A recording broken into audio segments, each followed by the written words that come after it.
Irán ya lanzó su primera represalia en contra de Estados Unidos tras la muerte del general Qasem Soleimani. Al menos 10 cohetes impactaron en una base aérea iraquí donde se encontraban tropas estadounidenses. Tenemos información desde Teherán y desde Washington. Incertidumbre en Venezuela. Juan Guaidó fue ratificado como presidente de la Asamblea Nacional en una accidentada sesión en la que los diputados opositores tuvieron que abrirse paso a la fuerza para poder ingresar.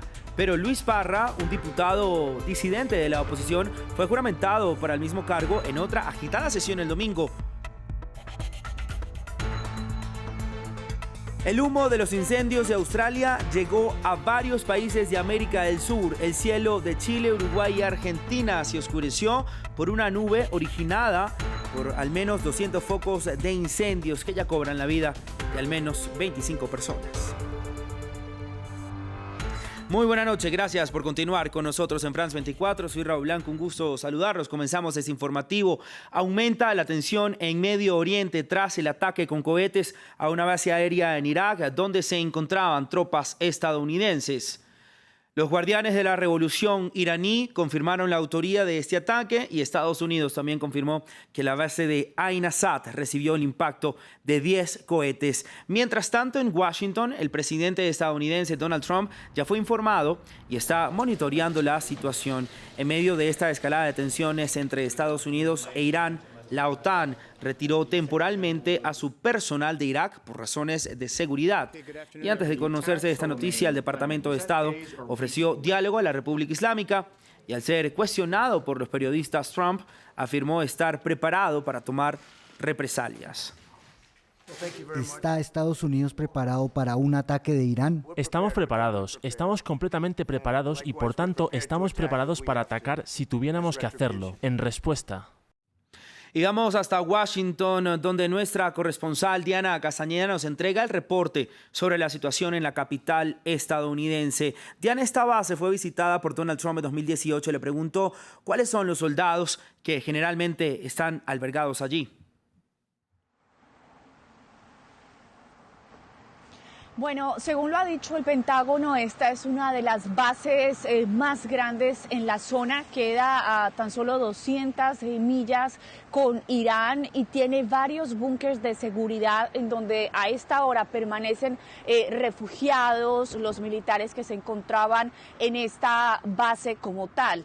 Lo que ha dicho el Pentágono es que se presentaron 3 olas de misiles que fueron lanzados. En la primera ola se lanzaron 6 misiles, pero aún falta por determinar si serían misiles balísticos o rockets como tal. Habría una gran diferencia del impacto, los daños que se puedan tener. El Pentágono aún no ha querido dar una cifra o confirmar si se han dado algún tipo de personas que hayan resultado heridas o personas muertas. Eso está por confirmarse más adelante. Lo que sí se sabe es que al parecer no solo habría sido atacada esta base, sino también otras bases, por lo que el Pentágono no descarta que esto sea un ataque en curso.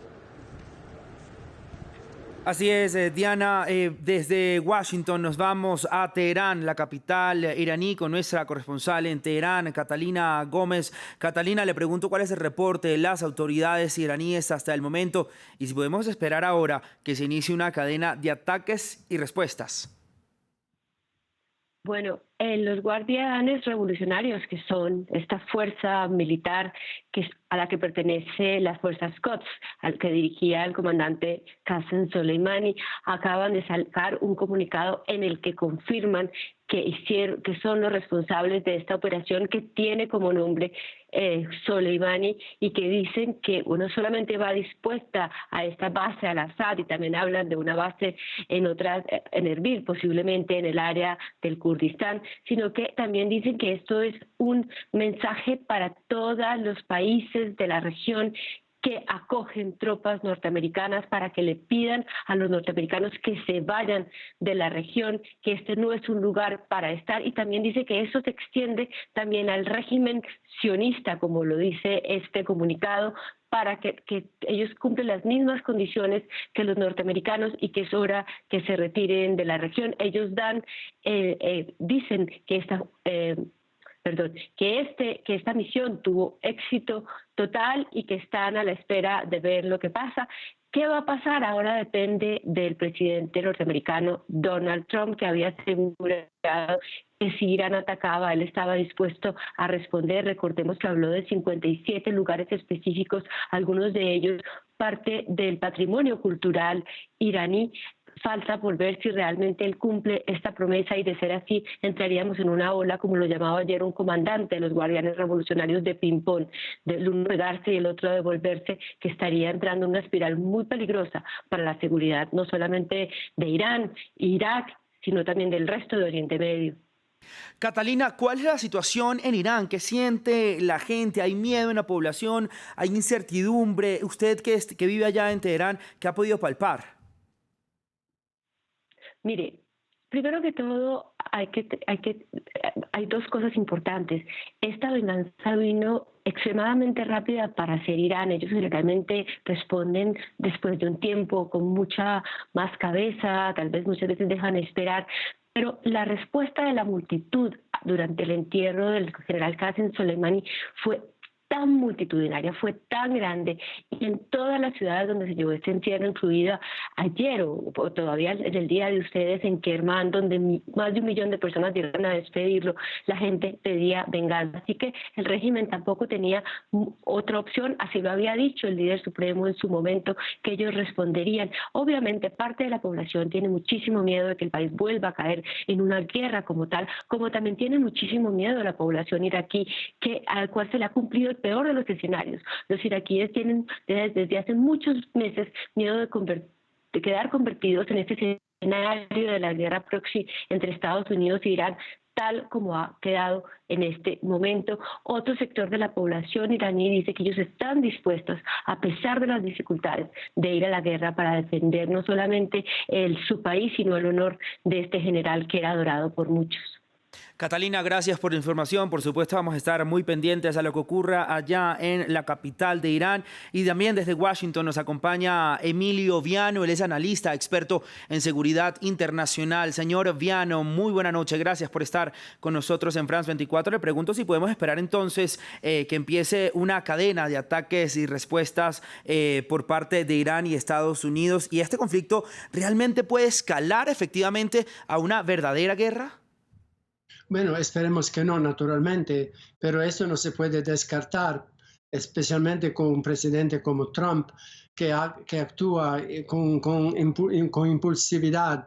No hay una verdadera estrategia de los Estados Unidos para esta área, así que la respuesta será un poco improvisada y podría transformarse, claro, hay un potencial muy fuerte de una guerra regional, porque hay muchísimos actores ahí ahora que quieren establecerse, dominar la región, tener influencia. Tenemos Rusia, tenemos la OTAN, tenemos Estados Unidos, tenemos Turquía, que está afirmándose más y más en el área, ocupando más de 8.000 kilómetros cuadrados al norte de Siria, y que ahora están enviando tropas a Libia. Hay naturalmente Siria, es su ejército, sus fuerzas militares. Es una situación muy, muy peligrosa para la región, pero también para el mundo, sino al mínimo desde el punto de vista económico, pues que el petróleo, el gas provienen de esta región. Ya vemos aquí en Washington el precio de la gasolina subiendo a niveles muy altos, y podría pasar que va a impactar mucho la economía de los Estados Unidos, lo que claramente Trump no quiere, porque estamos en un año de reelección. Ahora, la importancia de esta base aérea para Estados Unidos, ¿cuál es? Bueno, es una base aérea al oeste de Bagdad y está cerca del territorio kurdo, así que es, digamos, casi céntrica en el sentido de poder empezar operaciones de ahí rápidamente, sea para Irak, que para Irán, que para Siria, el territorio kurdo y también otras partes del Oriente Medio. Así que es un punto muy crucial, muy importante. No hay solamente tropas americanas, hay también tropas de la coalición de la OTAN y de otros que están operando en este teatro potencial de guerra. Así que claramente los iraníes enviaron un mensaje muy claro que pueden afectar esas instalaciones militares con sus cohetes que tienen la capacidad, la telemetría, que pueden hacerlo, porque se dice que las tropas ahora están en búnkers protegiéndose de este diluvio de cohetes. Sí. Y claramente es un inicio de algo mucho más importante de lo que ha pasado hasta la fecha. Y ahí Sí. hubo tanto conflicto desde años. Imaginemos en Irak, los americanos se llegaron hace 18 años. Sí. Con Irán hay conflictos que son bastante antiguos, Señor hace Viano, los años 50. Sí. Lo interrumpo en esta respuesta porque me interesa preguntarle una última pregunta brevemente. Como nos decía nuestra corresponsal, la peor parte se la lleva hasta el momento Irak, que queda en medio de todo este conflicto. ¿Cuál puede ser la respuesta de este país? Bueno, Irak está verdaderamente en el medio, va a sufrir bastante, particularmente con los bombardeos de Irán, y no pueden hacer mucho, porque claramente la escena es dominada por las Fuerzas Armadas norteamericanas, y lo hemos visto en la reacción del presidente Trump, que dijo, si nos ordenan de salir de Irak, vamos a imponer sanciones mucho más duras que impusimos a Irán. Así que será tal vez el país que va a sufrir más, al mínimo ahora al comienzo. Después yo pienso que la guerra va a trasladarse más a Irán y a los estrechos de Hormuz, al Océano Indiano, vale decir que hará otros teatros de lucha, de bombardeos, pero Irak será el país que probablemente va a sufrir más de todos, que no sea en Irán, porque Irán podría naturalmente estar bajo un bombardeo muy fuerte, como prometió solamente hoy por la mañana aquí en Estados Unidos el presidente Trump. Sí. Señor Viano, gracias por su tiempo, por su análisis y por supuesto por estar aquí con nosotros en France 24. Una muy buena noche. Continuamos en Venezuela. El caos y la violencia marcaron la jornada en el Parlamento. Grupos armados agredieron a varios periodistas a las afueras de la Asamblea, mientras en el interior hubo dos sesiones. Primero una liderada por el diputado Luis Parra, a quien el chavismo reconoció como presidente del Parlamento, y luego otra por Juan Guaidó, quien entró a la fuerza al hemiciclo acompañado de los diputados que lo apoyan. Hoy también para sus diputados ha sido una gran hazaña ingresar aquí al hemiciclo federal. Gracias en nombre de Venezuela, en nombre del pueblo de Venezuela, de los educadores que me están llamando a no volver a aulas, a lograr reivindicaciones y educar con dignidad a sus hijos. Este es la muestra de que es posible, unidos, organizados y con firmeza, Venezuela, y con firmeza. Cambiamos nuevamente de información. El humo generado por los incendios en Australia atravesó el Océano Pacífico e invadió el cielo en Chile, Uruguay y Argentina. Los expertos aseguran que se han emitido cerca de 400 megatoneladas de dióxido de carbono en la atmósfera desde que iniciaron las conflagraciones, lo que ha generado problemas respiratorios a los habitantes de Australia. El humo de los incendios en Australia llegó a Argentina, Chile y Uruguay. La nube que opacó Santiago viajó más de 12.000 kilómetros y atravesó el Océano Pacífico. Anoche los servicios meteorológicos en Chile y Argentina informaron que el humo de los incendios en Australia llegó hasta allá. Según los informes, la puesta del sol en Buenos Aires se volvió roja y el cielo en el centro de Chile estaba gris debido al humo.